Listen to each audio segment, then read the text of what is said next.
चलिए स्टार्ट करते हैं।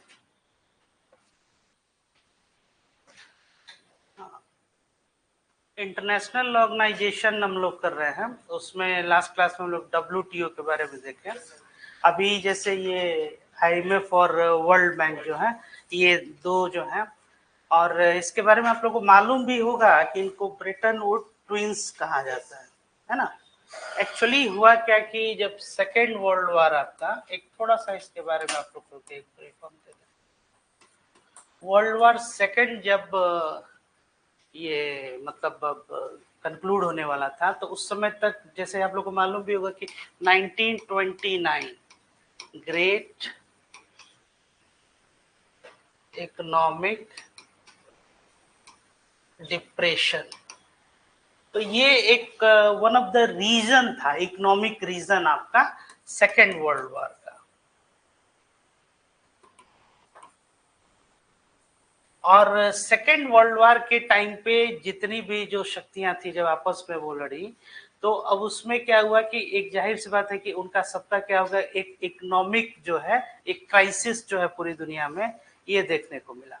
और उसके बाद से उसी दौर टाइम लाइन में एक जॉन मेनार्ड केन्स करके, आप लोग नाम भी सुने होंगे, इकोनॉमिस्ट होते थे।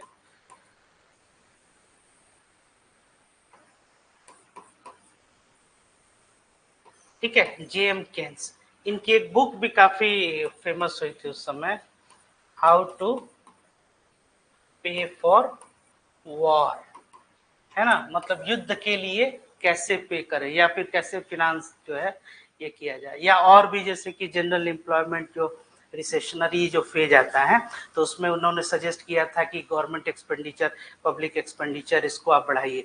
तो पूरे जो है वर्ल्ड में एक ये समस्या आ गई कि इकोनॉमिक स्टेबिलिटी कैसे किया जाए, क्योंकि वर्ल्ड वार आप लोग जानते हैं सेकंड की, इसके आप लोग मतलब अदर जो पॉलिटिकल जो कॉज है या फिर जो एस्पेक्ट आप लोग जानते हैं कि पूरी दुनिया दो जो है पोलर, मतलब बाइपोलर हो गया था, है ना। तो अब इससे एक बहुत बड़ी एक समस्या आई, और इसको जो है सॉल्व करने के लिए, खासकर स्पेशली अगर हम ये इकोनॉमिक स्टेबिलिटी की बात करें, तो इसमें इंस्टीट्यूशंस को जो है एक नया फॉर्म करने की जरूरत आई। अब इसी कड़ी में जो आपका एक IMF international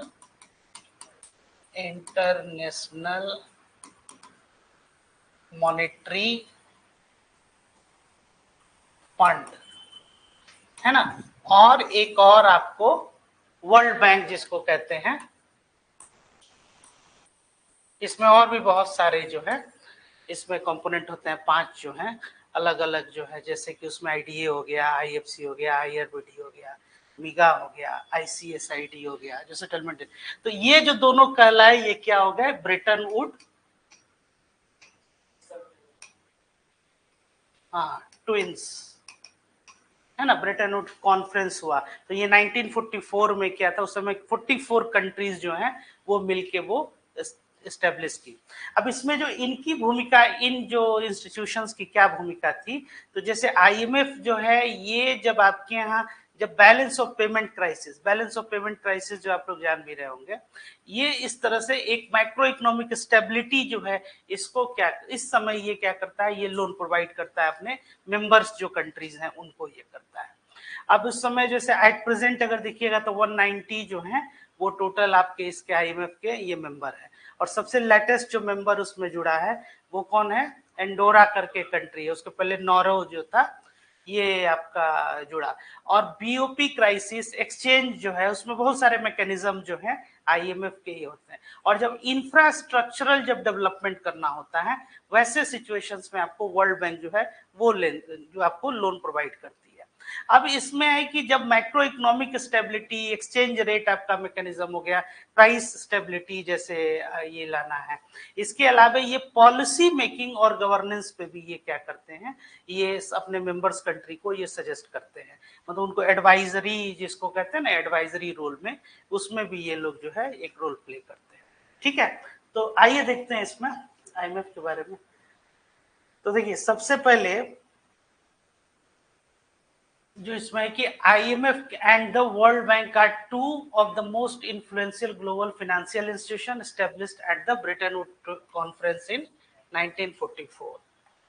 Both institutions were created to help ensure a stable global economic system. ये क्या सुनिश्चित किए कि एक स्टेबल हो क्या आपका ग्लोबल इकोनॉमिक सिस्टम, जो आप जो इकोनॉमिक सिस्टम क्योंकि अब बनाना जो है आपको, अब यहीं से आपका जो मॉडर्न मॉनेटरी सिस्टम है ना, जैसे करेंसी को लेके आप लोग हिस्ट्री वगैरह में भी पढ़ते होंगे पहले कि पहले जो करेंसी होती थी उसमें क्या था, कहीं गोल्ड कॉइन चले, कहीं सिल्वर का या मेटल्स में। तो जब पेपर करेंसी, जैसे इसी का जो एसडीआर होता है, स्पेशल ड्राइंग राइट्स जो है, जैसे इसको क्या बोलते हैं, पेपर गोल्ड या पेपर करेंसी इसको, तो पेपर गोल्ड के रूप में भी उसको, हाँ।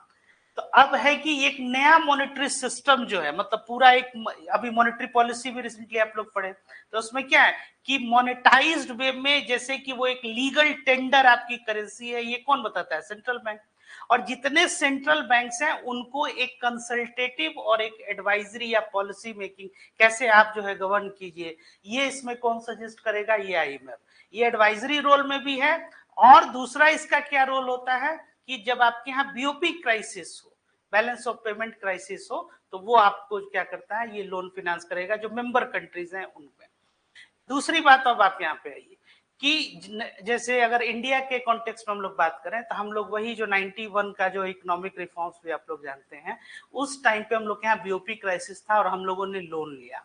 और वो लोन जो हम लोग 2020 31 मई तक वो लोन हम लोगों ने चुका दिया है, मतलब India repaid entire its loan which it has been taken from International Monetary Fund. तो अब इसमें कि क्या इनका रोल क्या होता है, तो दोनों इंस्टीट्यूशंस का है कि एंश्योर क्या करे global economic system, but they have distinct role and responsibility. जाहिर सी बात है, जैसे कि आईएमएफ के बारे में हमने आपको बताया कि ये बीओपी क्राइसिस जो है, आईएमएफ कब देता है, बीओपी क्राइसिस। बीओपी क्राइसिस का मतलब हो गया आपका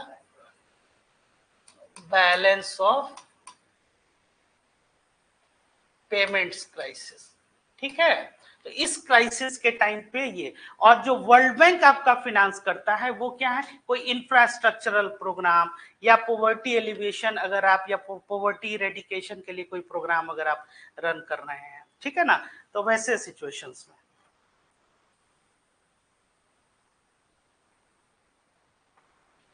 हाँ, पर्पस क्या है, ये काफी इंपॉर्टेंट जो है, ये इसका सबसे इंपॉर्टेंट यही कि उद्देश्य क्या था इसको बनाने के। तो देखिए, जैसा कि अभी हमने आपको बताया कि IMF aims to promote international monetary cooperation, exchange rate stability. Exchange rate किसको कहते हैं, एनी आइडिया? जैसे कि आपके डोमेस्टिक करेंसी को या फिर उसको क्या करना है, हाँ, दूसरे जो मतलब कि जो फॉरेन करेंसी है उसमें उसको एक्सप्रेस करना है, इसको एक्सचेंज रेट कहते हैं। जैसे कि 1 USD is equal to 80 INR, है ना, मतलब कि $1 जो हो गया, इसका मतलब क्या हो गया, 80 INR, है ना। ये आपका क्या हो जाएगा, इसको बोलते हैं एक्सचेंज रेट।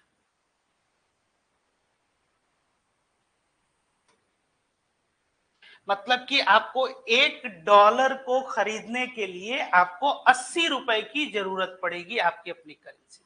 तो अब इसका क्या पर्पस था, तो promote international monetary cooperation, exchange rate stability, balance trade growth, संतुलित जो आपका क्या होगा ये व्यापार को, और provide resources to member countries in financial distress. Member countries जो है ये काफी इंपॉर्टेंट है, यहीं से क्वेश्चंस आपके बनेंगे कि ये आईएमएफ जो है not only provides loan in BOP crisis to member countries but other countries also those who are not members of IMF। तो स्टेटमेंट क्या हो जाएगा, वो गलत स्टेटमेंट है, इसलिए एक एक वर्ड्स जो है वो काफी इंपॉर्टेंट है। तो अब यहाँ से कई क्वेश्चंस यहीं से क्रिएट किए जा सकते हैं कि IMF aims to promote international monetary cooperation. तो अब ये किसको प्रमोट कर रहा है कि आपको कोऑपरेट करना है। और कल हम लोग जो डब्ल्यूटीओ पढ़ रहे थे उसमें क्या था कि एक मल्टीलैटरल सिस्टम बनाना है और उसमें ट्रेड को क्या करना है कि आपको जैसे टेक्निकल असिस्टेंस वो प्रोवाइड कर रहा है। तो ये लोग क्या प्रोवाइड करेंगे, ये आपको पॉलिसी और गवर्नेंस इश्यू पे, स्पेशली जो फाइनेंशियल एस्पेक्ट में है। इसीलिए जैसे आपके यहाँ के जो फाइनेंस मिनिस्टर होते हैं ये एक्स ऑफिशियो बोर्ड ऑफ जो है गवर्नर होगा आपके यहाँ, जो आईएमएफ में उसके एक मेंबर होंगे, और उनके ये आरबीआई के जो गवर्नर होते हैं वो अल्टरनेट जो होते हैं वो गवर्नर मेंबर हैं। नहीं तो मनमोहन सिंह जब फिनांस मिनिस्टर थे उस समय थे, तो जो भी आप, हाँ तो नहीं आईएमएफ में नहीं, वो इसमें थे आपको ये तो इसमें वर्ल्ड ट्रेड ऑर्गेनाइजेशन जो है उसमें भी वो कार्यरत थे, वो प्रोफेसर भी थे इकोनॉमिक्स के, और चीफ इकोनॉमिक एडवाइजर भी आपके यहाँ इंडिया में हो रहे हैं फिनांस मिनिस्टर के अलावा। ठीक है, तो अब इसमें क्या है कि जो भी आपका फिनांस मिनिस्टर होगा वो क्या होगा, एक्स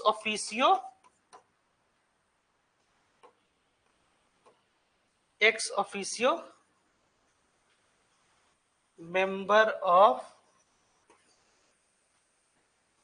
बोर्ड ऑफ गवर्नर्स, या उसी को गवर्नर्स भी वहां पे ये बोला जाए। और जो आरबीआई का होगा वो क्या होगा, alternate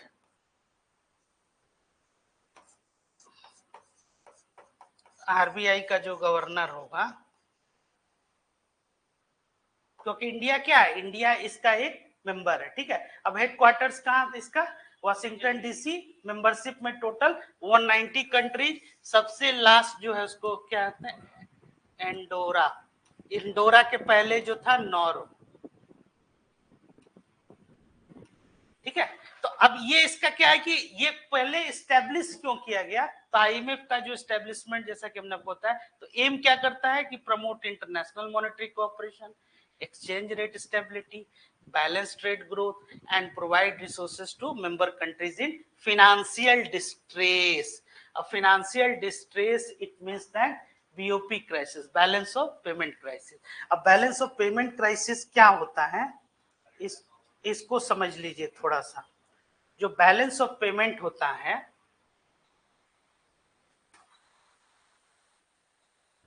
balance of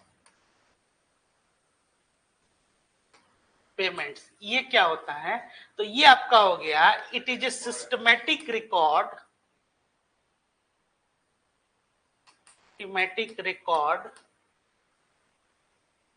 of economic transactions, economic transaction. इसका क्या मतलब हुआ कि that the total capital inflows, ठीक है, टुवर्ड्स योर इकोनॉमी, और टोटल कैपिटल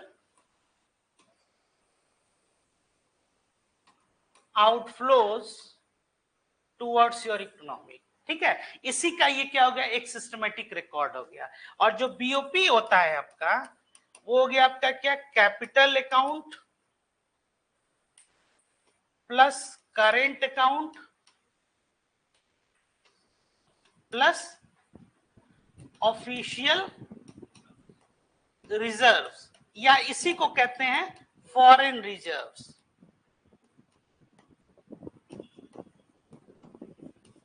तो फॉरेन एक्सचेंज जो वर्ड होता है आपका, जैसे कि वो क्या है, फॉरेन एक्सचेंज।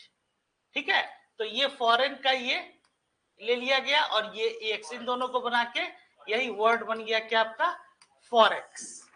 जो कहते हैं ना कि फॉरेक्स रिजर्व्स क्या है, तो वो यही है आपका ये फॉरेक्स। अब इसमें देखिए ये क्या है, करेंट अकाउंट के कंपोनेंट आप जानते हैं, विजिबल्स हैं, इनविजिबल्स भी हैं इसमें। अब ये करेंट अकाउंट में क्या है कि ये आपका एक्सपोर्ट माइनस इंपोर्ट हो गया, क्लियर हो गया। अब अगर मान लिया जाए कि ये जो इंपोर्ट है, ये एक्सपोर्ट आपका ये कम हो रहा है, ये इंपोर्ट अगर ज्यादा है, तो ये जो कंपोनेंट होगा आपका क्या हो जाएगा, ये नेगेटिव हो जाएगा। तो इसको हम कहेंगे क्या कि करेंट अकाउंट डेफिसिट। ठीक है, करेंट अकाउंट आपका डेफिसिट में हो गया।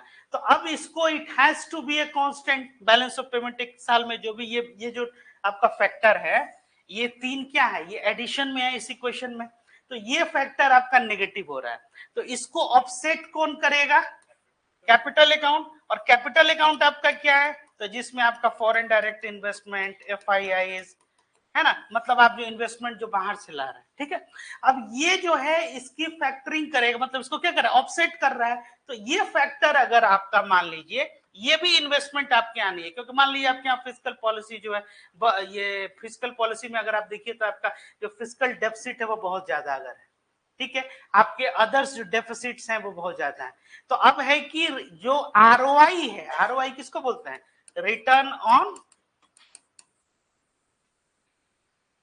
On investment. तो रिटर्न ऑफ इन्वेस्टमेंट अगर हमको नहीं मिलेगा आपकी इकोनॉमी में, तो then nobody is going to invest in your economy. So if nobody is going to invest in your economy, it means that this component of BOP, it is not going to offset current account deficit. In that circumstances, your even reserves are unable to offset your deficit. So neither official reserves nor your capital account, these two are going to offset your current account.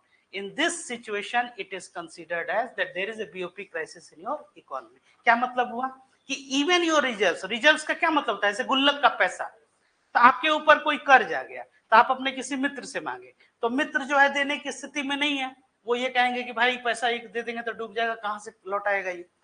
Even जो आपका गुल्लक का पैसा reserve, ये भी जो क्या कर रहा है, ये नहीं जो इस स्थिति में है कि वो डेफिसिट को, इसी को कहते हैं BOP crisis, balance of payment crisis आपकी अर्थव्यवस्था में आ गया।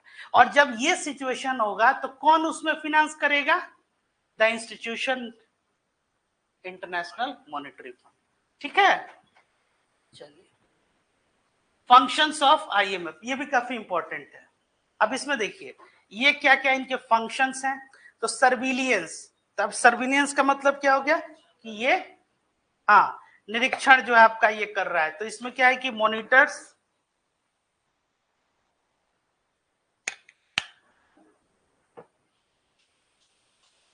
global economic trends and provides policy advice to member countries to maintain economic stability. Economic stability को मेंटेन करने के लिए ये क्या कर रहा है, ये मॉनिटर कर रहा है global economic trends and provides policy advice, जो अभी हमने बताया। अब एडवाइस भी दे रहा है ये किसको, मेंबर कंट्रीज को, कि आप जो है अपने यहाँ ये पॉलिसी चेंजेस जो है ये करें। इसके बाद आप देखिए क्या है, ये एक तरह का आपको फाइनेंशियल असिस्टेंस भी प्रोवाइड कर रहा है, provides loans to member countries facing balance of payment crisis. अभी समझ गए क्या बैलेंस ऑफ पेमेंट क्राइसिस, अभी जो आपको हमने बताया, ऑफन अंडर स्ट्रिक्ट कंडीशनैलिटी, जाहिर सी बात है कि कुछ ना कुछ शर्त तो उस पर रहेगा। जैसे हम लोग जो 91-90 के टाइम पे जो कर्ज लिए थे, 31 मई 2020 को हम लोग रीपे किए हैं, है ना। ये लोन जो हम लोग आईएमएफ से जो लोन लिए थे 31 मई 2020, इसको कोई पूछेगा नहीं, बट मतलब जस्ट फॉर योर रेफरेंस आपको ये बताया। तो कितना हो गया, तकरीबन 30 साल के करीब, हाँ तो 3 डिकेड में हम लोग ये हो गया। और ये कैपेसिटी बिल्डिंग, ये पॉइंट तो आप लोग डब्ल्यूटीओ में भी देखे थे। और इसी तरह से आप जब आंसर राइटिंग भी करें ना, तो इस तरह का एक पॉइंट जो है आपको ये देखे, और उसको अगर आप इलेबोरेट करना है तो इन सब क्वेश्चंस में देखिए, आईएमएफ, वर्ल्ड बैंक और डब्ल्यूटीओ, ये आपके मतलब सिविल सर्विसेज का एग्जाम हो और ये नहीं पूछा जाए ऐसा हो ही नहीं सकता, स्पेशली फॉर मेंस, है ना। और प्रीलिम्स में भी आप लोग देख रहे होंगे कि कुछ ना कुछ जो है इसके क्वेश्चंस रहते ही है, इसलिए ये काफी इंपॉर्टेंट है, इसको बहुत गहराई से इसको समझिए। अब कैपेसिटी बिल्डिंग क्या हो गया कि जिसमें आपको ये क्षमता का निर्माण करना था, जैसे कि कल डब्ल्यूटीओ में हम लोग पढ़ रहे थे, उसमें क्या था, टेक्निकल असिस्टेंस, ट्रेनिंग प्रोग्राम्स, है ना। और उसमें क्या था, है? हाँ नहीं, सब्सिडी वो तो था ही, लेकिन इसमें ये भी है कि वो किस तरह का टेक्निकल असिस्टेंस दे रहा है, कि आपको तकनीक के तौर पे आपको प्रशिक्षण भी दे रहा है। तो यहाँ भी ये क्या कर रहा है कि offers technical assistance, the same point is here, offers technical assistance and training to help countries improve economic management, आप अपने आर्थिक प्रबंधन में कैसे सुधार करें, इसके लिए वो क्या कर रहा है, वो आपको सहायता प्रदान कर रहा है। और किस तरह का ये सहायता, तो तकनीकी तौर पे, है ना। चलिए नेक्स्ट, ये तो क्या था आपका फंक्शंस, उसके पहले पर्पस, ये ऑब्जेक्टिव क्या है, ठीक है, जो इसका एम है। तो सबसे पहले जिसको कहते हैं इसका मतलब ऑब्जेक्टिव ये, तो promote international monetary cooperation, facilitate balance trade growth, है ना, promote exchange rate stability, provide resources to member countries in need. In need तो किस तरह की जरूरत है। अब इसमें कुछ अदर्स भी मैकेनिज्म है, जैसे कि आपको कुछ सर्टेन्स जो है अदर एस्पेक्ट्स, उस पे भी आपको ये क्या करता है, ये आपको सपोर्ट करता है, ठीक है। हाँ, अब फिनेंशियल असिस्टेंस इनका क्या है, तो व्हेन डज आईएमएफ लेंड, पहला क्वेश्चन तो यही है। तो पहला ये during balance of payments crisis, और इस तरह के जो इमरजेंसीज आए जैसे कि स्पेशली कोविड 19 जो आपका पेंडेमिक था, इसमें भी वो क्या किया कि उसने लोन दिया, है ना। जैसे कि खासकर जो पॉवर्टी आपका जो प्रोग्राम्स वगैरह हैं, इसमें भी अब कहीं कहीं जो है मेंबर्स कंट्रीज को ये सपोर्ट कर रहे हैं, apart from their balance of payment crisis जो सिचुएशन। अब इसमें टाइप्स ऑफ लोन क्या है, तो जैसे stand by arrangement, extended fund facility. अब ये वाला देखिए, जैसे आप poverty reduction and growth trust, ये जो है एक रिसेंटली जो है इसको बनाया गया, और इसमें ये कहा गया कि ठीक है कि that this organization is specialized in BOP crisis lending, but at the same time poverty reduction और ग्रोथ ट्रस्ट जो है या एक्सटेंडेड फंड फैसिलिटीज जो है, स्टैंड बाई अरेंजमेंट, इस तरह से भी ये लोग क्या करते हैं, ये अब लेंडिंग कर रहे हैं बहुत सारी कंट्रीज में, ठीक है। ये पूछ सकता है कि ईईएफ जो है इट, या ईएफएफ ये जो आपका है extended fund facility, it is related to which of the organization, ठीक है। इसमें आईएमएफ दिमाग में नहीं आएगा, आई समझ में। जैसे एक आप लोग जानते भी हैं कि इसका ग्लोबल इकोनॉमिक आउटलुक एक रिपोर्ट आता है आईएमएफ का, जिसमें कि इकोनॉमिक की क्या स्थिति है किस कंट्री की, ये भी इस तरह से। तो क्वेश्चंस इसके ऐसे ही पूछे जाते हैं कि ये रिपोर्ट किसके द्वारा बना, आईएमएफ से रिलेटेड। जैसे अब आईएमएफ जैसे आएगा तो एक कॉमन क्या है कि बीओपी क्राइसिस में ये लोन देता है। ये ध्यान में रखना है कि ये लोग जो है stand by arrangement, extended fund facility, poverty reduction and growth trust, जो इस तरह से ये ट्रस्ट बनाया गया कि जैसे पॉवर्टी इरेडिकेशन या एलिवेशन प्रोग्राम आप रन कर रहे हैं, तब भी उसमें ये सपोर्ट करेगा। हाँ, ये देखिए स्पेशल ड्रॉइंग राइट्स, ये क्या होता है, ये एक तरह का एक इंटरनेशनल कोटा जैसे, जैसे कि इंडिया का इसमें जो है पोजीशन 2.75%, पहले 2.44 जो था, तो ये एक तरह का कोटा होता है, या इसको आप ये भी कह सकते हैं करेंसी ऑफ आईएमएफ। और ये इटसेल्फ क्या होता है कि एक बास्केट ऑफ करेंसीज होता है, ठीक है, जिसमें पहला क्या हो गया आपका यूएस डॉलर हो गया, दूसरा क्या हो गया आपका चाइनीज रेनिम्बी हो गया, वही युआन उसका जो है ना, तो ये क्या होता है उसका ये यूनिट, फिर हो गया जापानीज येन, यूरो, पाउंड हो गया, ठीक है। अब इसमें ये जब आईएमएफ में जब एसडीआर जब इंट्रोड्यूस किया गया था, तो उसमें क्या किया था कि $1 के इक्विवेलेंट जो है वो इसकी वैल्यू रखी गई थी, जो कि वही एक फाइन गोल्ड की भी वैल्यू होती थी, 0.8 पॉइंट समथिंग जो है वो ग्राम था, वही एसडीआर की। उसके बाद से क्या है कि हर एक कंट्रीज का अपना एक कोटा होता है, एक कॉन्ट्रीब्यूशन होता है। जैसे कि हमने बताया कि 2.75% जो है वो किसका है, वो इंडियन मतलब इंडिया का जो है उसमें कंट्रीब्यूशन है। इसी कोटा के हिसाब से आपको क्या मिलता है, वो जब भी क्राइसिस होगा तो वो लोन जो है वो लोग प्रोवाइड करते हैं। और सबसे ज्यादा जो इसमें कंट्रीब्यूशन है, जाहिर सी बात है कि यूएस डॉलर जो है उसका है, ठीक है।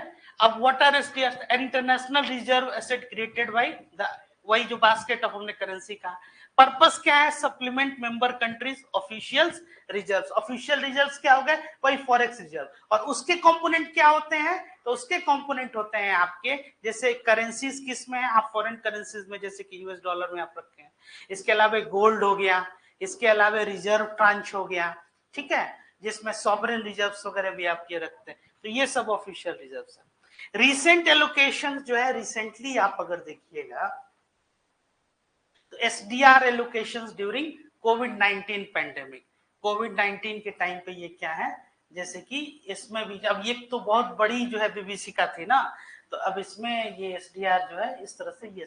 अब आईएमएफ एंड ग्लोबल क्राइसिस देखिए, तो जो इसका बहुत इंपॉर्टेंट रोल आया था वो 2008 फाइनेंशियल क्राइसिस था। ये मालूम है फाइनेंशियल क्राइसिस 2008 क्या था, किसी को कोई आइडिया? इसको जैसे सब प्राइम,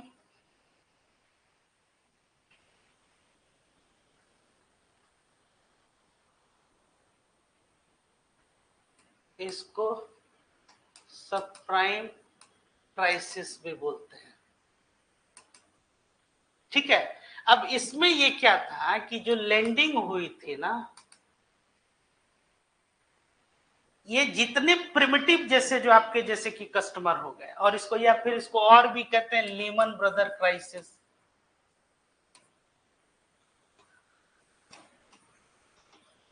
हाँ, ग्लोबल फाइनेंशियल क्राइसिस।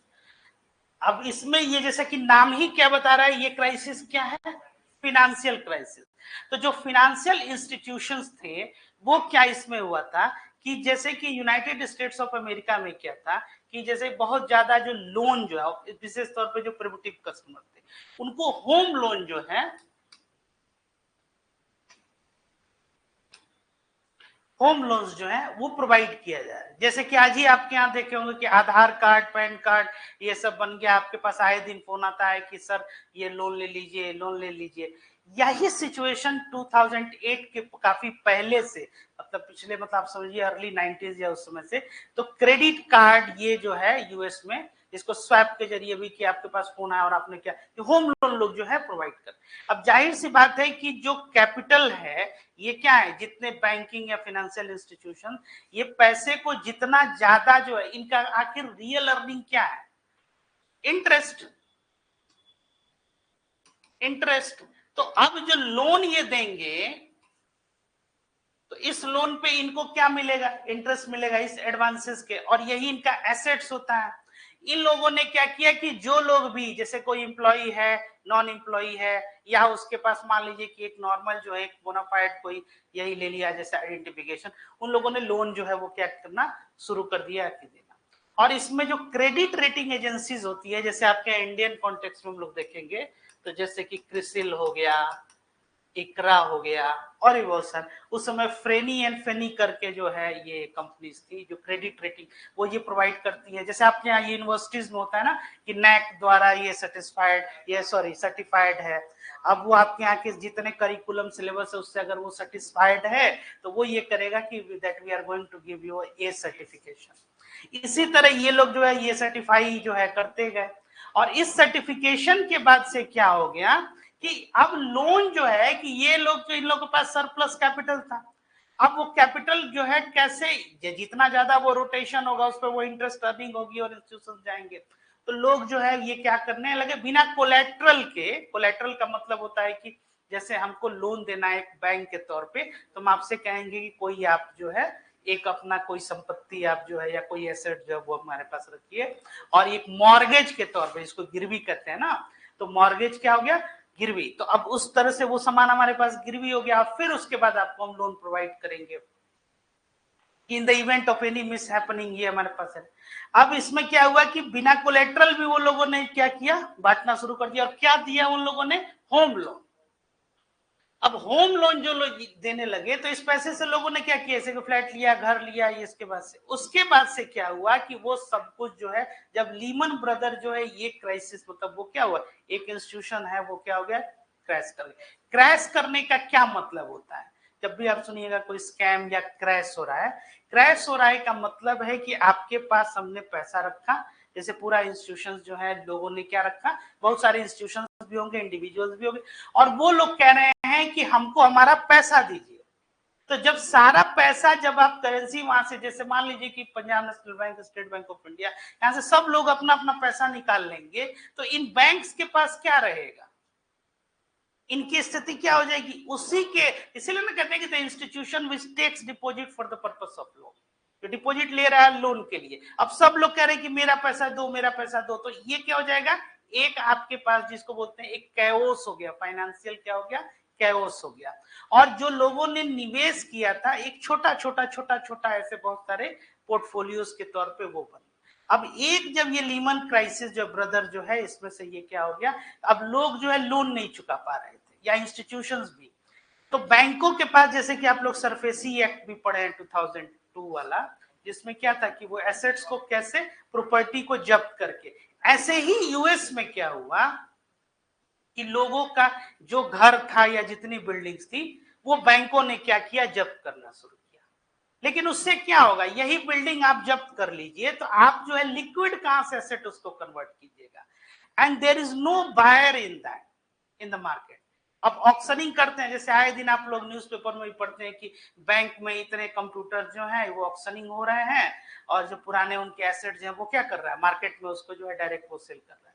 तो वहां कोई इनकी जो है स्थिति ये आ गई थी, इवन 1.5 $1 $1 ऐसे में जो है घर मिलने लगा। $1 मतलब वही जो 80 रुपया जो आप कह रहे हैं, इतना जो है लिक्विडिटी क्रंच हो गया। क्या हो गया, लिक्विडिटी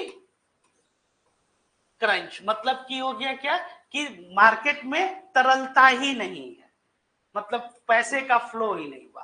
तो अब क्योंकि ये यूएस से था जुड़ा हुआ, तो ग्लोबल फाइनेंशियल क्राइसिस की जो यूनाइटेड स्टेट्स ऑफ ये आपका अमेरिका हो गया, वो क्या है कि वो दुनिया की सबसे स्ट्रॉन्गेस्ट इकोनॉमी है। अब उनकी स्थिति ऐसे हो गई तो ये वर्ल्ड के जितने भी इंस्टीट्यूशंस जहां इन लोगों का इन्वेस्टमेंट होता है, जो एफआईआई जो होते हैं आपके फिनेंशियल इंस्टीट्यूशनल जो है, एफआईआई जो हो गए आपके ये फिनेंशियल इंस्टीट्यूशनल आपके इन्वेस्टर्स हो गए, वो जहां जहां मार्केट में उन लोगों ने वो पैसा लिया, तो वही जिसको हम बोल रहे हैं क्रैश करना। फिनेंस में जब भी वर्ड सुनिएगा क्रैश करना, इसका मतलब क्या है कि लोग पैसा अपना निकाल रहे हैं, कि that investors are going to reback, मतलब कि अब वो क्या कर रहा है कि वो जैसे कि अपना अपना कि नहीं हमारा पैसा दीजिए हमारा पैसा दीजिए, तो इसमें उस इंस्टीट्यूशन के पास क्या है, क्योंकि इन्हीं फंड से वो लोग क्या करते हैं, वो अपना अपना जो है मनी लेंडिंग, या कोई निवेश कर रहा है जो इन्वेस्टमेंट बैंकिंग कर रहा है वो, या कोई मर्चेंट बैंकर है तो इश्यू मैनेजमेंट वो कर रहा है। तो जब फंड्स ही नहीं रहेगा तो ये क्या, और ये धीरे धीरे एक कैओस की स्थिति आ गई, तो सारे इंस्टीट्यूशन सब लोग इसकी चपेट में, पूरी दुनिया आ गई। तो ये जो क्राइसिस था ये किससे रिलेटेड था, ये फिनेंशियल क्राइसिस, तो किससे, सारे फिनेंशियल इंस्टीट्यूशन जो है वो इससे प्रभावित हो गया। जहां तक भारत की स्थिति थी, इंडिया की स्थिति, तो हम लोग उस समय उतने ज्यादा एक्सपोज नहीं थे फिनेंशियल मार्केट्स में, इसलिए इसका जो फर्क पड़ा, तो हमारी एक पैरेलल इकोनॉमी भी चलती थी जिसको रूरल इकोनॉमी बोलते हैं, है ना। तो those who are expose to that global financial market, उन्हीं लोगों के ऊपर उस तरह से प्रभाव पड़ा, ठीक है, जैसे कि जो कैपिटल मार्केट हो गए, जो बैंकिंग इंस्टीट्यूशंस हो गए वो। लेकिन जो एग्रीकल्चरल या अदर्स जो हमारी इकोनॉमी थी, या वो लोग जिन लोगों का कोई फॉरेन एक्सपोजर नहीं था, उन पे बहुत ज्यादा प्रभाव नहीं पड़ा। और ये खास सेक्टर पे ही, या और फिनेंस एक ऐसा सेक्टर है कि ये सारे सेक्टर से जुड़े हैं। आई बात समझ में, जैसे कि अगर बैंक्स के क्रैश होने का मतलब है कि वो इकोनॉमी की क्या है, एक आपकी रीढ़ की हड्डी है वो, मतलब जिसको बोलते हैं ना कि बैकबोन ऑफ द इकोनॉमी। जैसे कि अब मतलब अगर state bank of India I है, तो स्टेट बैंक ऑफ इंडिया क्या है, इंडिया का सबसे बड़ा पब्लिक सेक्टर बैंक है। एचडीएफसी सबसे बड़ा प्राइवेट सेक्टर बैंक है। अगर इसमें कहीं कुछ हो रहा है तो आज के डेट में, अब यही 2008 वाली ये क्राइसिस अगर आज के इंडिया में, जैसे कि 2024, इसमें हम लोग डायरेक्ट चपेट में आ जाएंगे। समझ में आ गई, क्योंकि इन दैट टाइम 2008 सब कुछ जो है हम लोग उतना ज्यादा फाइनेंशियली एक्सपोज नहीं थे। बहुत सारा मतलब एक जैसे बता रहे ना कि रूरल इकोनॉमी, आज क्या है कि आज अधिकांश जो है, आप देखिए ना कि एक एक रुपया उसके लिए क्या पेमेंट आप कर रहे हैं यूपीआई के जरिए, आपके उस पर गूगल से पे से, या अदर भी बहुत सारे पेमेंट सिस्टम है, पेमेंट बैंक है, अदर्स पोर्टल्स हैं, आप डिजिटली जो है वो एक ट्रांजेक्शन कर रहे हैं। अब अगर इस तरह से कोई सिचुएशन होगा तो हम लोग का डायरेक्ट एक्सपोजर है। समझ में आ रहा है, किस तरह का कोई क्राइसिस अगर आता है तो इसमें, तो ऐसे सिचुएशंस में जो ऑर्गेनाइजेशंस और इंस्टीट्यूशंस लाइक जो आईएमएफ होते हैं, इनका रोल बहुत इंपॉर्टेंट हो जाता है, ठीक है। या आप ऐसे कहिए कि इस तरह के और इंस्टीट्यूशंस जो हैं वो मतलब रीजनल ब्लॉक्स जो हैं, आप लोग इसमें भी पढ़ते होंगे इंटरनेशनल पॉलिटी या रिलेशंस में, कि इनकी जरूरत होती है। जैसे कि चाइना में एक जो आपका AIIB, या फिर अब जो जैसे कि पावर शिफ्ट जो है, कि अब जैसे अब US और वेस्टर्न वर्ल्ड से क्या हो रहा है, पावर अब एशिया के तरफ जो है वो शिफ्ट, तो ऐसे ऑर्गेनाइजेशंस और आपको ये बनाने पड़ेंगे भविष्य में, ऐसा जो है लोग जो है मानते हैं, मतलब जो स्कॉलर्स उन लोग का ऐसा मानना है। ठीक है, कि role in 2008 financial crisis, provided emergency loan, help stabilize the global economy. जाहिर सी बात है, अब इसमें आपको हर तरह की क्राइसिस आएगी। अब एक बार जो बैंकिंग, जब ये क्राइसिस आ गया फाइनेंशियल इंस्टीट्यूशन से, तो एक्सपोर्ट इंपोर्ट, अब उसमें भी प्रॉब्लम आएगा। जो आपका करेंट अकाउंट जो है, डेफिसिट जो आप पढ़ रहे हैं, आपके रिजर्व्स जो है वो धीरे धीरे खाली होंगे, तो इसमें फिर IMF जो है ये स्टेबलाइज करने में रोल। फिर ड्यूरिंग कोविड-19 जो है इसका एक काफी एक रोल आया, जैसे मतलब 85 कंट्रीज या इससे भी ऊपर जो है इन लोगों को इन्होंने क्या किया, फाइनेंशियल असिस्टेंस IMF। अब आइए, अब इसमें इतना ही नहीं है, इसमें क्रिटिसिज्म भी IMF का होते रहता है। सबसे बड़ी बात है कि कंडीशनैलिटी।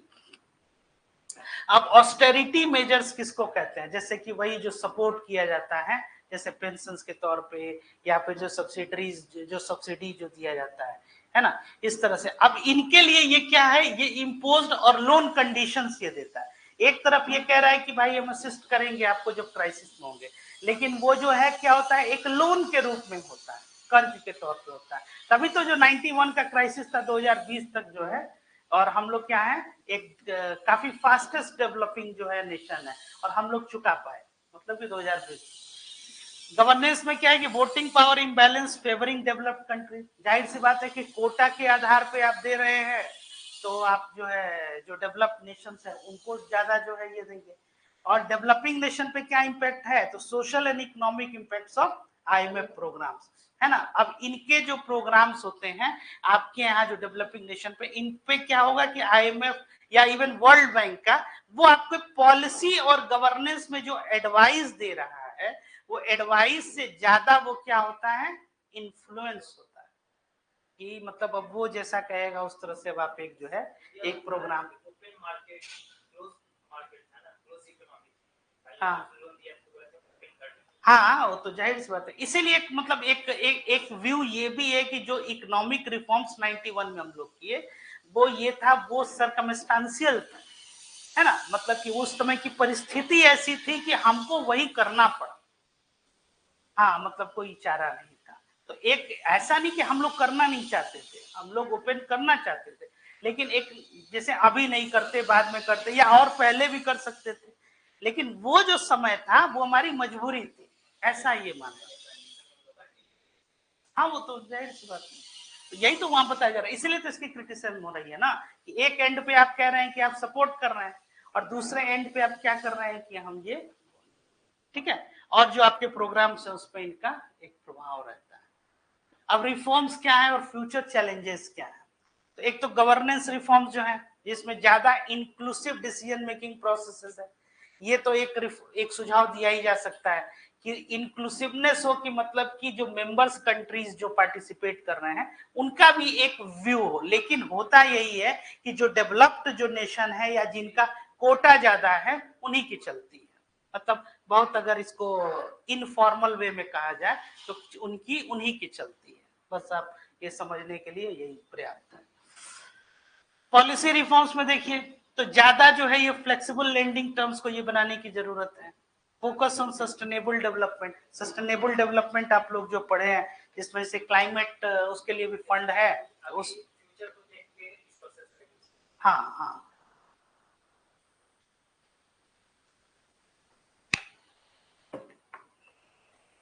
क्या क्या चुनौतियां हैं इसमें, तो यही क्लाइमेट चेंज एंड इनइक्वालिटीज जो है। चलिए अब आ जाइए वर्ल्ड बैंक, ये क्लियर होगा, एक बार फिर से थोड़ा सा इसको देख लीजिए आप, तब वर्ल्ड बैंक की तरफ चलते हैं। ठीक है, तो क्या था ये इंस्टीट्यूशन पहले, कि वर्ल्ड बैंक, ये दोनों क्या कहलाते हैं, ब्रेटन वुड ट्विंस, और इसके बाद कॉन्फ्रेंस, ये इसी कॉन्फ्रेंस में टोटल 44, और इनका क्या होता है, इंस्टीट्यूशन क्यों क्रिएट किया गया था, ग्लोबल इकोनॉमिक सिस्टम जो है स्टेबल करने के लिए, और लेकिन इनका अलग अलग जो है वो रोल जो है वो होता है। फिर पर्पस क्या है, तो आईएमएफ का क्या है एम, कि to promote international monetary cooperation, है ना, exchange rate stability, balance trade growth, provide resources to member countries in financial distress. जब भी ऐसी आपकी स्थिति आए वित्तीय जो है सो अस्थिरता वाली या परेशानी, उसमें ये आपको लोन देता है। फंक्शंस क्या हो गया, तो सर्विलियंस, फाइनेंशियल असिस्टेंस और कैपेसिटी बिल्डिंग। सर्विलियंस में क्या है कि ये मॉनिटर करता है आपकी क्या ग्लोबल इकोनॉमिक ट्रेंड्स को, और ये पॉलिसी एडवाइस जो है मेंबर्स कंट्रीज को ये देता है to maintain economic stability. Financial assistance आपको दे रहा है, कब दे रहा है, तो members countries facing balance of payment crisis often strictly conditionality. और यही इनका एक सबसे बड़ा जो है, ये इनकी आलोचना आप जो यहाँ से आप कर सकते हैं, मतलब एक क्रिटिसिज्म है कि आप मेंबर्स कंट्रीज को लोन तो दे रहे हैं लेकिन कंडीशंस, टर्म्स एंड कंडीशंस जो है वो, हाँ। और कैपेसिटी बिल्डिंग में क्या है कि ये टेक्निकल असिस्टेंस प्रोवाइड कर रहा है और ट्रेनिंग मैनेजमेंट जो है। ऑब्जेक्टिव क्या था, तो इंटरनेशनल मॉनेटरी कोऑपरेशन जो है, और ये सब सेकेंड वर्ल्ड वॉर वाला ही टाइम था, तो स्थिति सबकी ये अच्छी नहीं थी आर्थिक स्थिति। Facilitate balance trade growth, promote exchange rate stability, provide resources to member countries in need, जब वो जरूरत में होते हैं। व्हेन डज आईएमएफ लैंड, तो जाहिर सी बात है कि बीओपी क्राइसिस के दौरान, और हाँ जो कोविड 19 पेंडेमिक के टाइम्स ऑफ लोन्स, तो 3 तरह के ये लोन्स हो गए। अब ये रिसेंटली ये जोड़ा गया poverty reduction and growth trust जो है। नेक्स्ट एसडीआर, ये कोटा हो गया या यही करेंसी कह लीजिए, और ये क्या होता है, बास्केट ऑफ करेंसी, जिसमें कि यूएस डॉलर हो गया, चाइनीज युआन रेनिम्बी जो आपका है वो हो गया, जापानीज येन हो गया, यूरो हो गया, पाउंड स्टर्लिंग हो गया। इंडिया का जो कोटा है 2.75%, पहले 2.44% था, 2010 के बाद से हम लोग थोड़ा उसमें इंक्रीज किए। ठीक है, पर्पस क्या है कि जो आपके मेंबर कंट्रीज हैं उनको सप्लीमेंट करना ऑफिशियल रिजर्व्स में। रिसेंट एलोकेशन क्या है कि कोविड 19 के दौर में ये आपका एलोकेशन। फिर हो गया आईएमएफ एंड ग्लोबल क्राइसिस। अब इसमें ये 2008 के ग्लोबल क्राइसिस में इसका काफी जो है इंपॉर्टेंट रोल था, जिसमें स्टेबलाइज किया इकोनॉमी को कोविड के टाइम में। क्रिटिसिज्म यही है कि गवर्नेंस में जो वोटिंग पावर जो है वो इम्बैलेंस करता है क्या डेवलप्ड कंट्रीज को, है ना, क्योंकि उन्हीं को ज्यादा फेवर करता है। और डेवलपिंग नेशंस का जो इकोनॉमिक और सोशल प्रोग्राम है उसमें इनका इम्पैक्ट जो है। फर्दर क्या रिफॉर्म्स इसमें चाहिए, तो रिफॉर्म्स और चैलेंजेस यही है कि जो गवर्नेंस रिफॉर्म्स हैं आपके, ये calls for inclusive decision making process, मतलब सबको इंक्लूड करने की जरूरत जो है। ये पॉलिसी में ये फ्लेक्सिबल लेंडिंग टर्म्स होना चाहिए और सस्टेनेबल डेवलपमेंट। और चुनौतियां क्या क्या है, क्लाइमेट चेंज और इनइक्वालिटी। ठीक है, अब आ जाइए नेक्स्ट, दूसरा वर्ल्ड बैंक। जैसे कि ये दोनों के बारे में हम लोग पढ़े, तो एक डिफरेंस ये है कि ये इंफ्रास्ट्रक्चर या फिर अदर प्रोग्राम जो है उनके लिए देता है, जबकि आईएमएफ बीओपी क्राइसिस के दौरान देता है।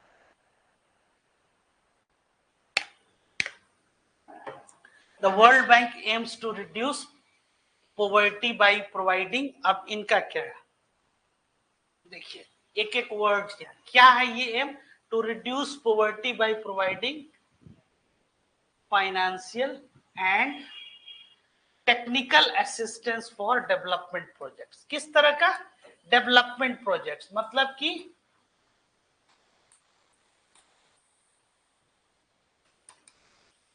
इंफ्रास्ट्रक्चर से संबंधित हो गया आपका, poverty alleviation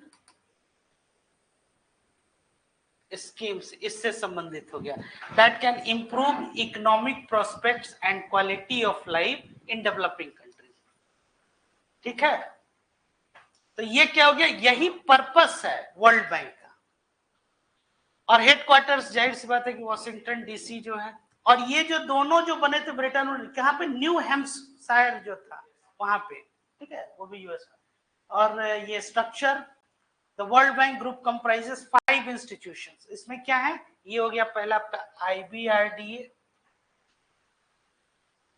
and the IDA.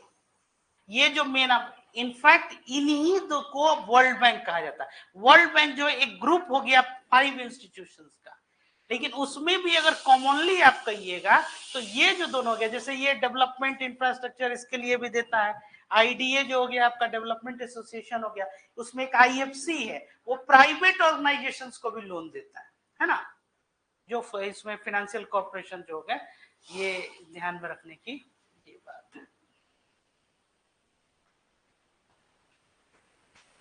कोई डिस्प्यूट हो गया उसके लिए आईसीएसआईडी हो गया, ठीक है। चलिए अब फंक्शंस क्या है और ऑब्जेक्टिव्स क्या है। तो पहला देखिए जो आईबीआरडी है, ये क्या है, provides loans and financial services to middle income and credit worthy low income countries. ऐसी कंट्रीज जो हैं जो फाइनेंशियल सर्विसेज जिनको ये प्रोवाइड कर रहा है, मिडिल इनकम है या फिर क्या है लो इनकम कंट्रीज है, उनको ये पड़ता है। और आईबीआरडी का फुल फॉर्म क्या हो गया, इंटरनेशनल बैंक फॉर रिकंस्ट्रक्शन। हाँ वेरी गुड। आईडीए क्या है, तो ये कंसेशनल लोन्स देता है और ग्रांट करता है वर्ल्ड्स पुअरेस्ट कंट्री, ये ध्यान रखिए, वर्ल्ड्स पुअरेस्ट कंट्री।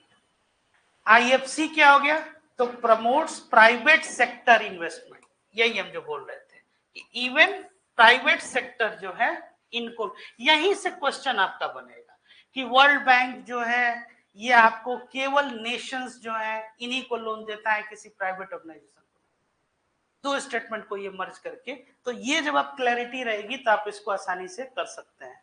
फिर मीगाई जो है आपका मल्टीलैटरल इन्वेस्टमेंट गारंटी एजेंसी, ये क्या करता है, जब पॉलिटिकल रिस्क आपके यहाँ insurance and credit enhance,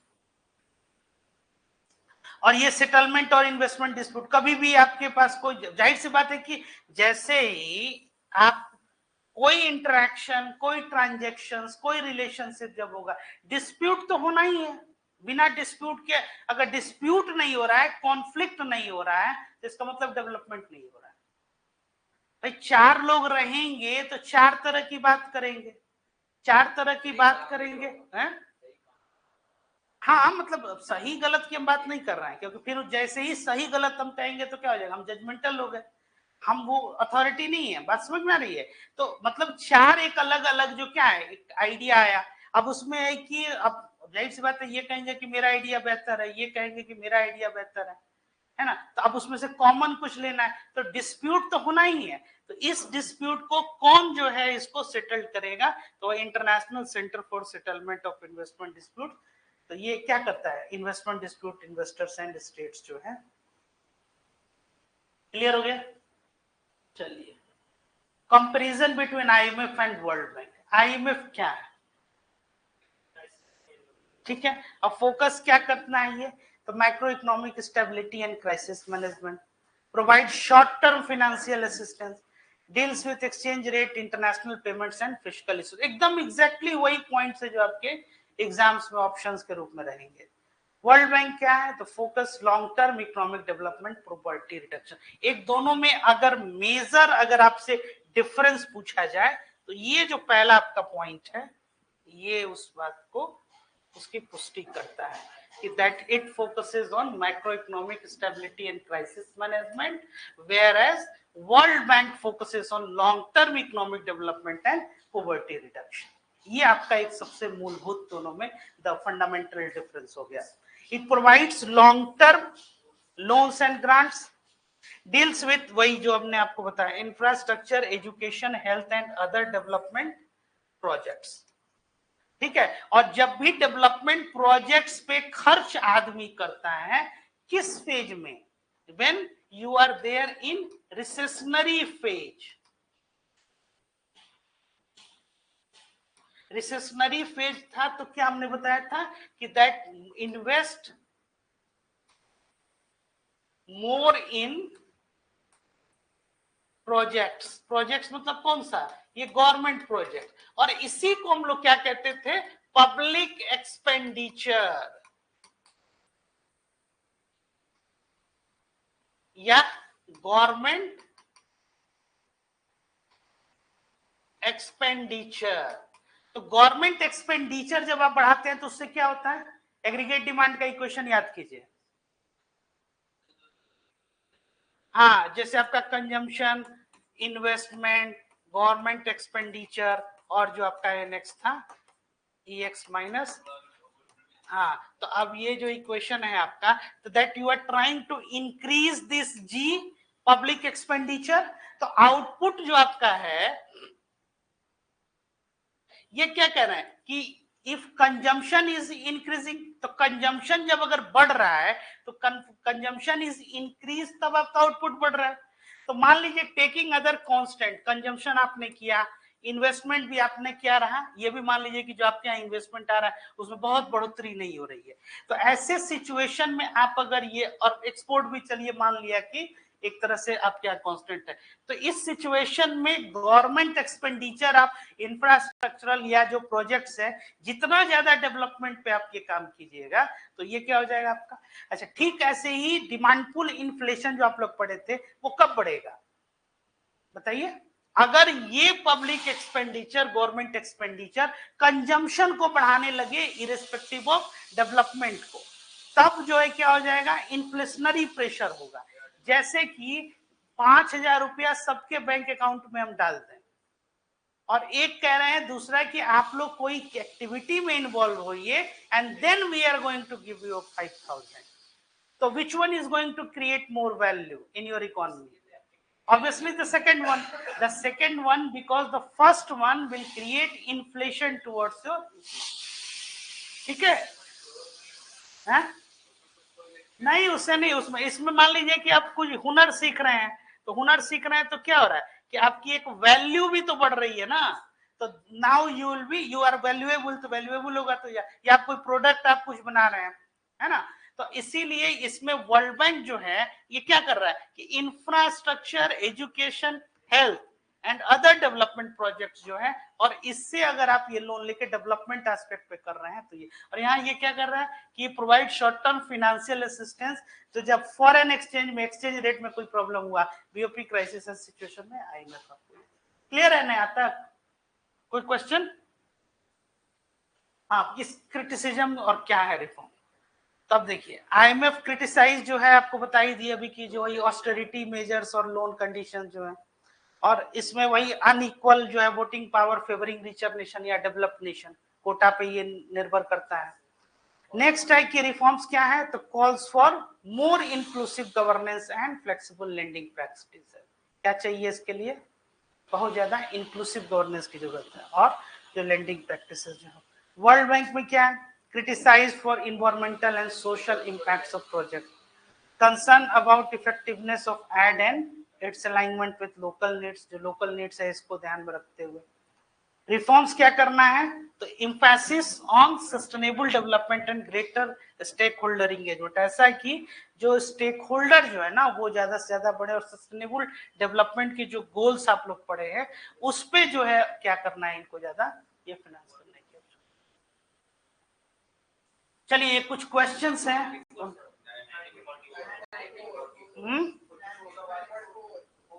confirm?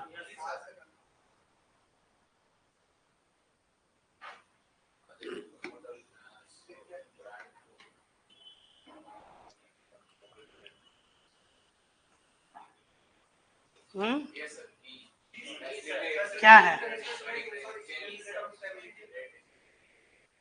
We, पक्का? Promote long term economic development in member countries, नहीं। हाँ, facilitate international trade and ensure exchange rate stability, ठीक है। हाँ, which of the following is not a function of the World Bank?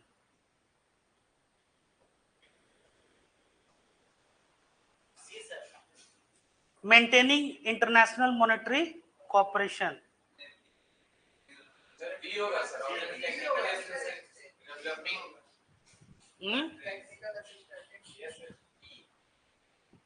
पक्का? और international monetary corporation कौन maintain करता है, ये कौन करता है, मॉनेटरी कॉर्पोरेशन, तो यही तो है, यही तो फंक्शन नहीं है, टेक्निकल असिस्टेंस तो वो देता ही है ना।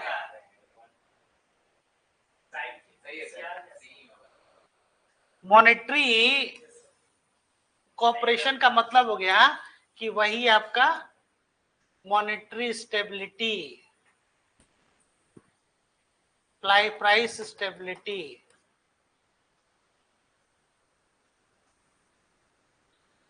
अब आ जाइए, the SDR created by the IMF serve as, क्या होगा?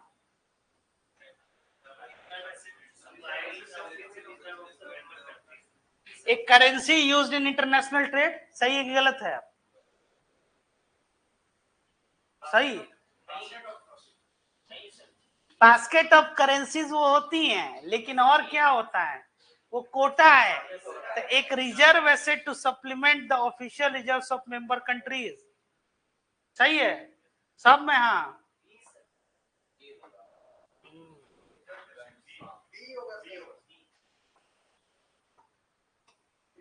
मतलब यहाँ भी वही बात है कि 10 लोग देख लीजिए कहाँ बोल रहा है। नहीं, कि पहले देख लीजिए कि 5-10 लोग हैं कि अगर गलत होगा तो मेरा ही थोड़ा ही है, इतने लोग हैं।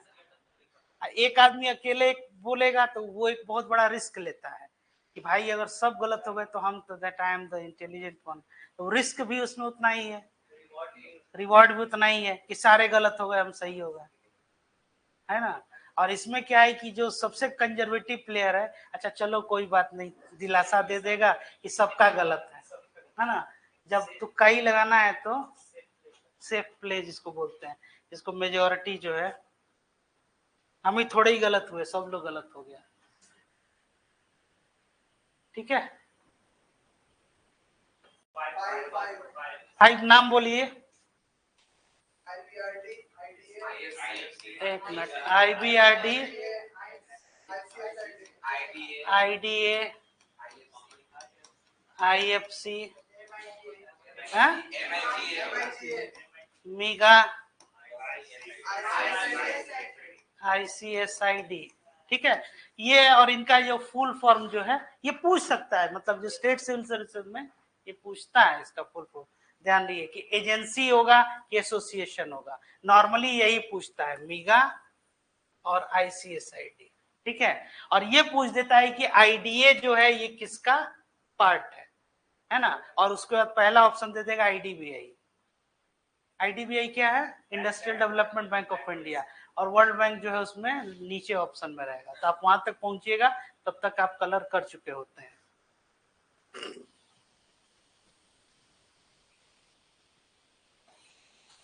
ठीक है, ये देखिए, is not a part of world bank group.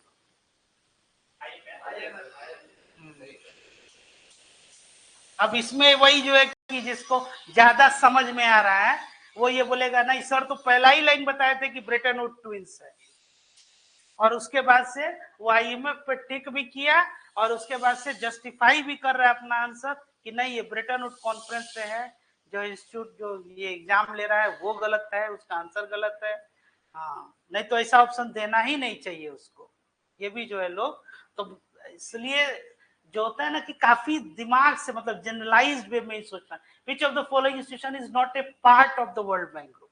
तो पहला इसका रिवर्स क्वेश्चन तुरंत पूछना चाहिए कि whether IMF is a part of world bank और नॉट। बिल्कुल नहीं, है ना, वो उसका हिस्सा नहीं है, नहीं है तो ये आंसर यही इसमें जो है। ये देखने में बहुत इजी लग रहा है ऑप्शन, लेकिन जब आप एग्जाम में जब बनाएंगे ना तो उस समय कुछ और थॉट्स आने लगते हैं, इसलिए थोड़ा सा इसमें संभल के जो, तो ऐसे आंसर यही है, आंसर ये, क्योंकि क्वेश्चन क्या है, नॉट ए पार्ट ऑफ।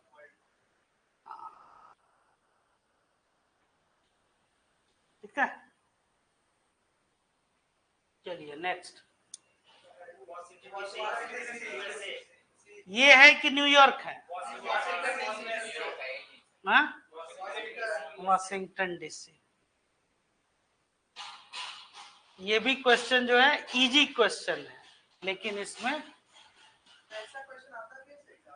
बिल्कुल देखिए मिक्स कर, कौन इजी? अभी ना, अभी तुरंत पड़े हुए ना अभी,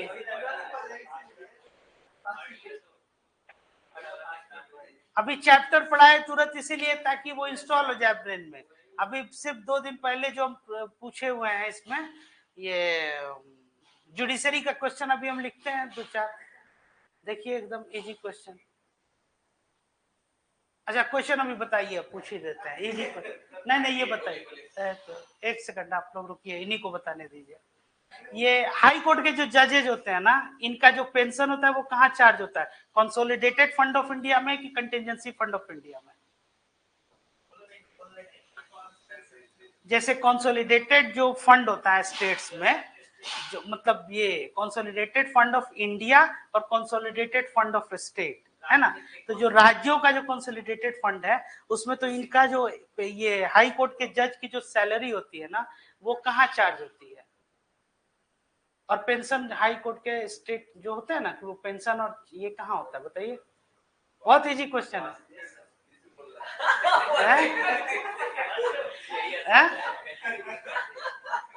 देखिए एक चीज को समझिए, क्वेश्चन जो है ना उसको डिफिकल्ट कौन बनाता है? ऑप्शन बनाता है।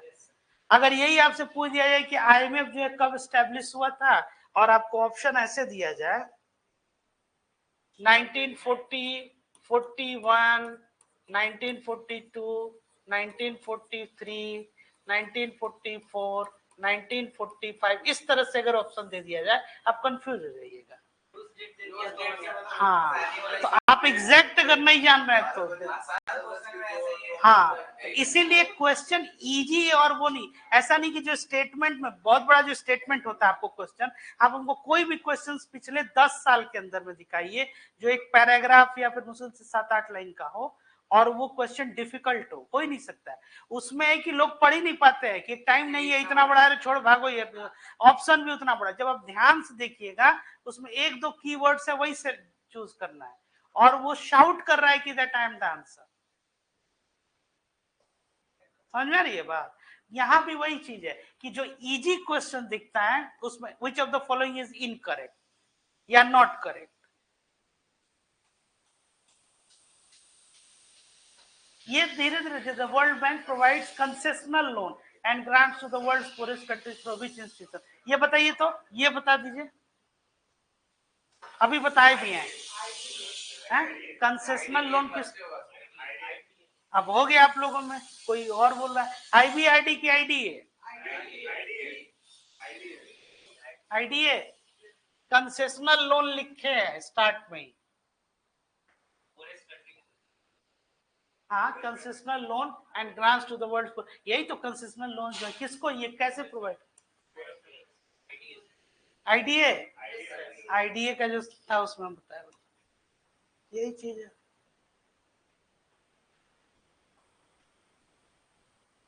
The IMF's financial assistance is often conditional upon the implementation of infrastructure development projects, austerity measures of economic reforms, बताइए।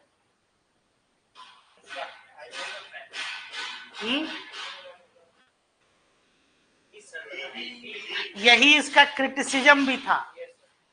क्या क्रिटिसिज्म था? कि इसको कंडीशनैलिटी जो है, austerity measures and economic reform जो है, ये आपका,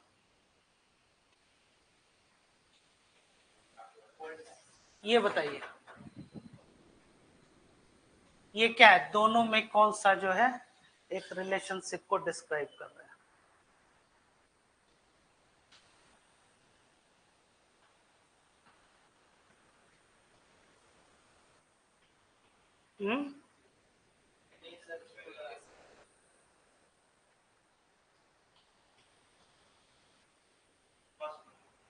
The IMF focuses on financial stability while one, कैसे more than enough होगा, more than one होगा? Both institutions primarily focus on providing emergency loans during crisis. World Bank manages global trade policy, IMF provides development loans. First है,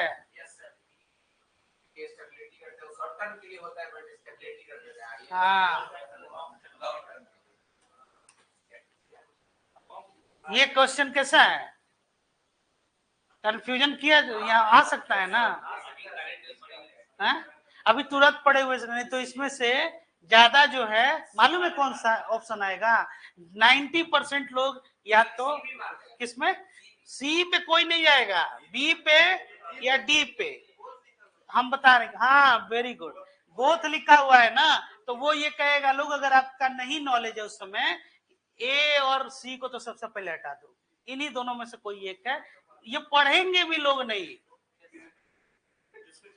क्योंकि ये जैसे ही है ना, describe the relationship between IMF and world bank, question पूछ रहा है क्या है कि दोनों में रिलेशन क्या, ये और ये ऑप्शन जो है कोई पढ़ेगा भी नहीं, क्या करेंगे कि both focuses on providing development assistant to member countries और both institutions primarily focus on providing, इन्हीं दोनों में से कोई एक है, इसमें नहीं क्राइसिस में हमको लग रहा है कोविड वाला कुछ बताए थे सर उस बार, तो यही आंसर होगा, हो गया, और ये दोनों गलत हो जाएगा, क्योंकि आप अपने हिसाब से सोच रहे हैं ना, क्वेश्चन जो बनाया है, जो जिसमें दिया है ऑप्शन में, वो ऐसे नहीं सोच रहा है, आप अपने हिसाब से सोच रहे हैं कि ये दोनों में पूछ रहा है तो इन दोनों में क्या अंतर है, तो आपका दिमाग बोल रहा है कि इन दोनों में क्या अंतर है, वही ढूंढना है, जबकि वो क्वेश्चन है ही नहीं है, ठीक है ना।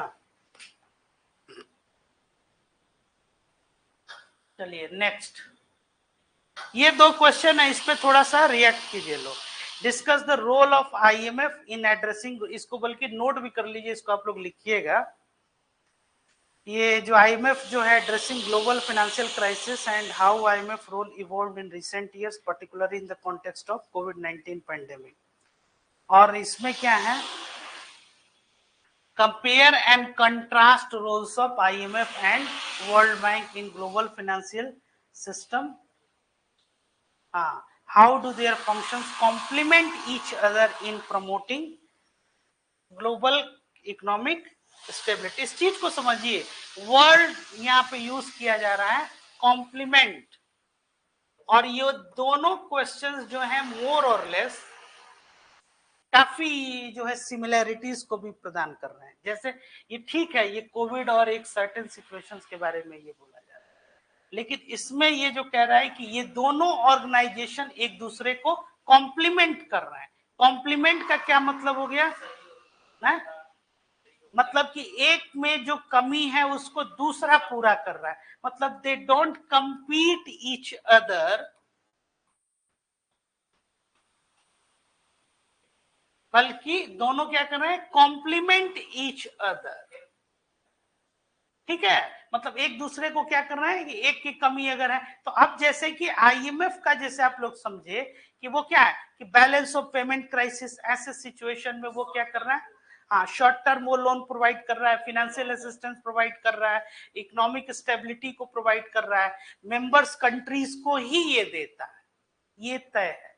वर्ल्ड बैंक के केस में हाँ, जो मेंबर कंट्रीज नहीं भी है ना उनको भी सपोर्ट कर रहा है, क्यों, क्योंकि अभी आप रिसेंटली क्या पढ़े कि जो प्राइवेट जो मेंबर्स होते हैं ना इंस्टीट्यूशंस, उनको भी सपोर्ट करने के लिए ये दोनों में क्रिटिसिज्म किस बात को लेके है कि जाहिर सी बात है कि जो पॉलिसी मेकिंग की बात आती है, सोशल इकोनॉमिक प्रोग्राम्स की बात आती है, तो उसमें इन दोनों इंस्टीट्यूशंस का एक जो है इन्फ्लुएंस जो है वो रहता है।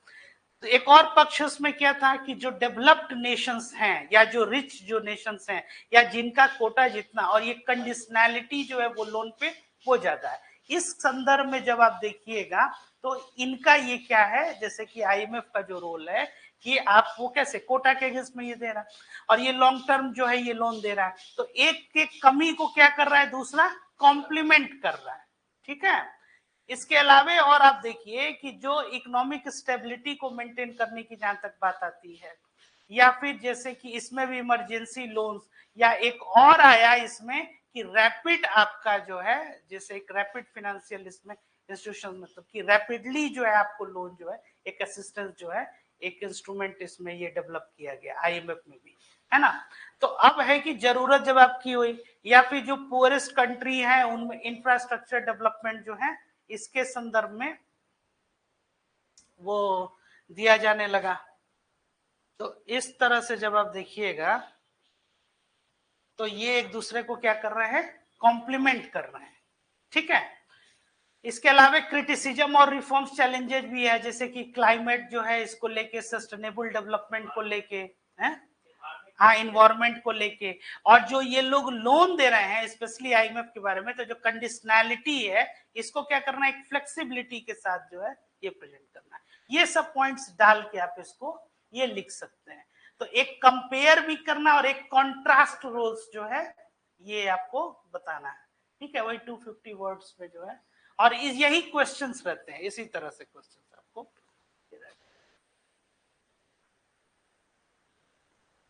क्लियर हुआ? और कोई क्वेश्चन आप लोग का? हाँ बताइए। इंस्टीट्यूशंस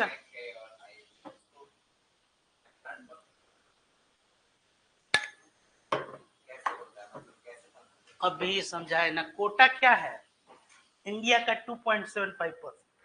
ऐसे ही ये लोग फंड्स देते हैं, उसके लिए फंड्स जो, तो एसडीआर के एक बास्केट ऑफ, हाँ, जिसमें तकरीबन 40% के अराउंड जो आपका यूनाइटेड स्टेट्स ऑफ अमेरिका का, हाँ, इसीलिए तो इन लोगों का चलेगा ना। एक स्कूल है, तो एक स्कूल, आप समझ रहे हैं स्थिति, तब स्कूल है, उसमें मान लीजिए कि कोई ट्रस्ट है या फिर कोई, वो उसमें डोनेट कर रहा है, अब डोनेट कर रहा है तो उसका कोई फेवर जो है, अब किस तरह का वो फेवर ले सकता है, भाई मेरा कोई व्यक्ति है जानने वाला, इसको आपको ये आप उसमें रोजगार की सुविधा दे दीजिए, मेरे एक मित्र हैं, इनका एक कोई लड़का है, इसको पढ़ने के लिए जो है उसमें एडमिशन, तो अब जो जितना ज्यादा जिसका फंड्स होगा क्या होगा, अनडाउटेबली यही भी वही कहा, ठीक है। आइए कुछ और क्वेश्चंस देखते हैं।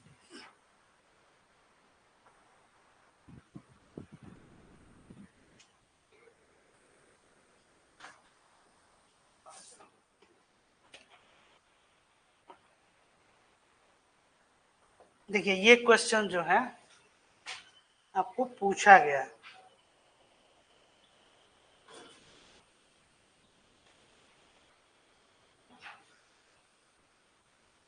ये rapid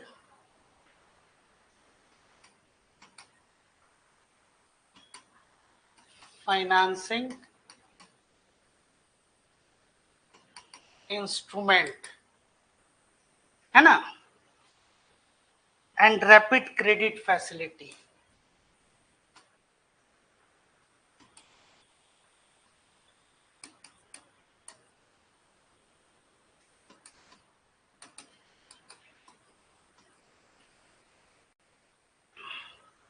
are related to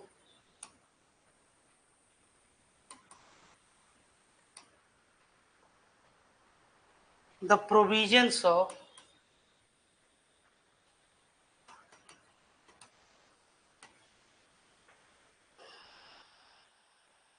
lending by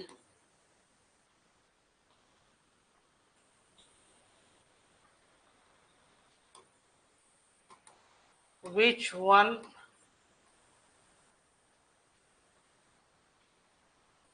of the following। ये ध्यान रहे, ये हो सकता है कि आप लोग के बीपीएससी में ये क्वेश्चन पूछ सकता है डायरेक्ट, ये 2022 का यूपीएससी का क्वेश्चन है, ठीक है। Asian development bank,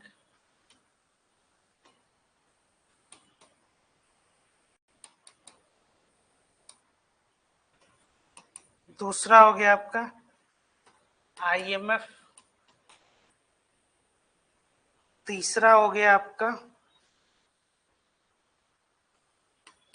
UNEP finance initiative,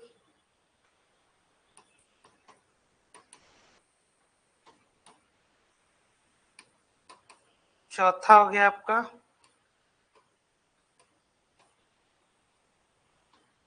world bank,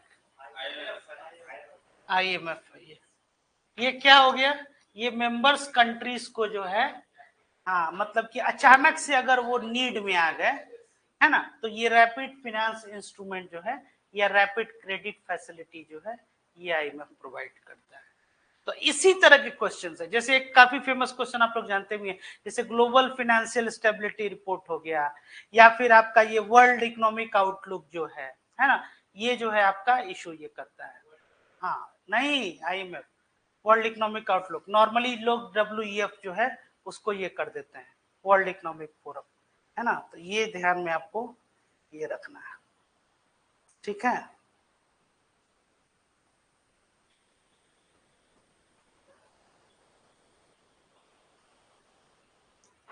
इस तरह से आपका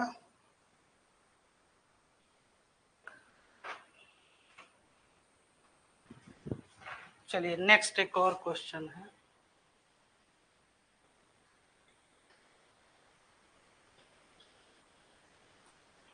ट्रिम से रिलेटेड कल क्वेश्चन हम लोग किए थे, एक गोल्ड ट्रांच रेफर्स टू, ये बहुत अगेन इंपॉर्टेंट है। गोल्ड ट्रांच और reserve tranche refers to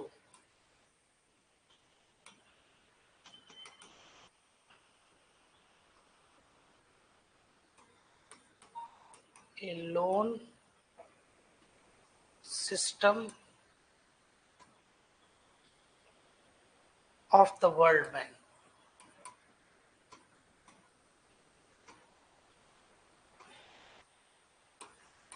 B, one of the operation of a central bank.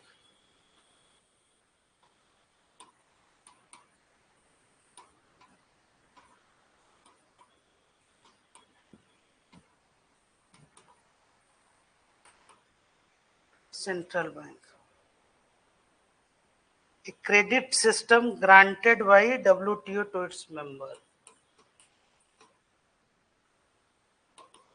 A credit system granted by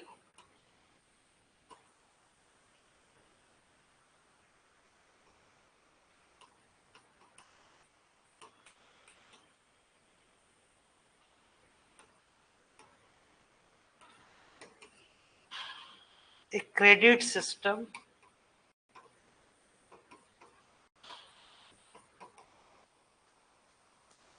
granted by IMF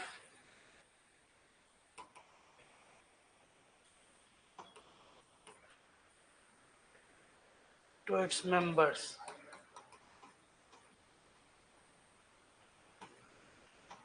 ये क्या है आपका यूपीएससी 2020 का क्वेश्चन है।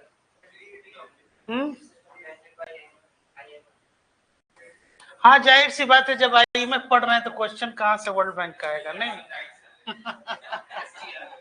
नहीं, ठीक है, ये डी ऑप्शन जो है, ये ध्यान में रहे, ये गोल्ड ट्रांच जो हो गया, ये रैपिड आपका जो इंस्ट्रूमेंट ये फाइनेंसिंग है, वर्ल्ड इकोनॉमी, इसका एकदम डायरेक्ट ये सब क्वेश्चन है, तो कुछ नहीं आ सकता है। कौन? हाँ नहीं, ये जैसे कि वही रिजर्व ट्रांच जो गोल्ड ट्रांच है, ये रेफर्स टू एक सिस्टम, तो हाँ एसडीआर के अंतर्गत उसमें ये, इसीलिए इसको क्या बोलते हैं, पेपर गोल्ड भी इसको कई बार बोलते हैं। ठीक है,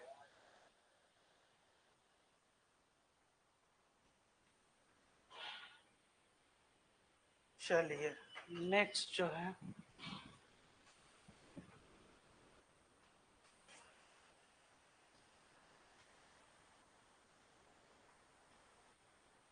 जैसे ये द ग्लोबल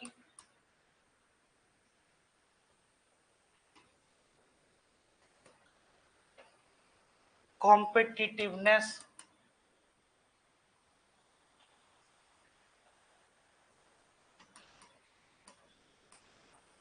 report is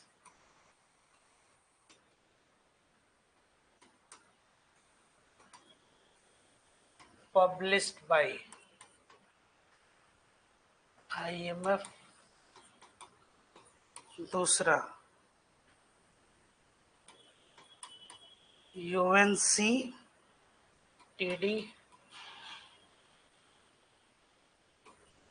तीसरा world economic forum, the world bank. ठीक है, बताइए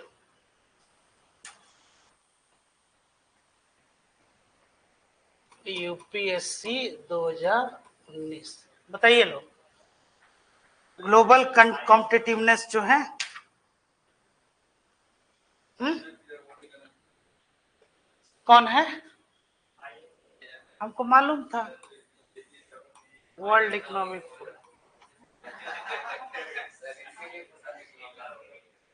हमको मालूम था।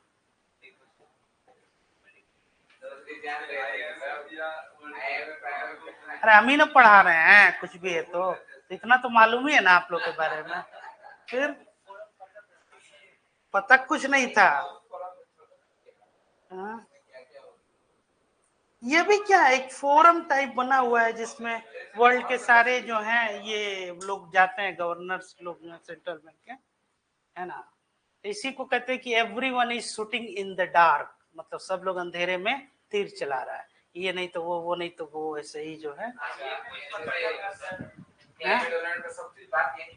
हाँ हाँ हाँ, ठीक है। चलिए नेक्स्ट जो है क्लास में आगे क्लियर, एक बार और देख लीजिए लोग कोई क्वेश्चन, इसको ट्राई कीजिएगा लोग, जो आपको एक ब्रीफ दे ही दिए हैं, और इससे रिलेटेड यही क्वेश्चन जो है, ये सब क्वेश्चन जो है, इसके क्वेश्चन छूटते नहीं है और छूटने भी नहीं चाहिए। और अगर इसमें सब्जेक्टिव्स में भी आ जाए ना, तो रीसेंट डेवलपमेंट जितना इसमें आप अगर उसमें इंट्रोड्यूस करते हैं तो आपका मार्क्स जो इसमें अच्छा। और इसके बगैर जो है एग्जाम हो ही नहीं सकता, ये भी तय है। वर्ल्ड बैंक, आईएमएफ और वर्ल्ड ट्रेड ऑर्गेनाइजेशन किसी न किसी रूप में आपके पेपर में रहेगा। हाँ, मेंस, मेंस तो खैर इसके बगैर हो ही नहीं सकता है। मेंस में किसी, जैसे अब उसमें ऑल्टरनेट है, इसीलिए काफी हद तक प्रेडिक्टिव भी नेचर होता है मेंस जो एग्जाम होता है। अगर इस साल आईएमएफ नहीं पूछा, वर्ल्ड तो डब्ल्यूटीओ पूछेगा, डब्ल्यूटीओ अगर पूछा तो आएगा। ठीक है, तो इसका जितना एस्पेक्ट है उसको आप तैयार कर लीजिए। और कल जैसे कि हम आपको बता भी रहे थे कि इंटरनेशनल पॉलिटी में भी क्वेश्चन है और इकोनॉमी में, लेकिन दोनों का जब आंसर राइटिंग जब आप कीजिएगा यही क्वेश्चन, उसका नेचर बदल जाएगा। जैसे यहाँ आपको इकोनॉमिक एस्पेक्ट पे, आपको ट्रेड ओरिएंटेड या इस पे जो है आपको आधारित ज्यादा आंसर, उसमें क्या है डिप्लोमेटिक रिलेशंस कैसा है, या और क्या क्या आप ट्रीटीज जो है, या किस किस अलग ब्लॉक या उसके मेंबर आप बन रहे हैं, है ना, ये ध्यान जो है दिया जाता है। ठीक है, चलिए नेक्स्ट क्लास में आगे जो है एग्रीकल्चर और ये जो एस्पेक्ट आपका है? हाँ, जैसे एमएसपी हो गया, या ये आप चूंकि डब्ल्यूटी आप लोग पढ़ लिए, एग्रीकल्चर इससे रिलेटेड और क्या क्या जो है डिसीजन जो है लिया गया। फिर उसके बाद हम लोग एंटर करेंगे इकोनॉमिक सर्वे का आपका, बिहार इकोनॉमिक सर्वे या अदर जो भी, या और भी एट योर विल, जो आप लोग को और भी टॉपिक चाहिए जो पढ़ना, या फिर जो आप लोग को लगे कि मतलब कुछ और चाहिए तो उससे बताइए। ठीक है, चलिए, थैंक यू।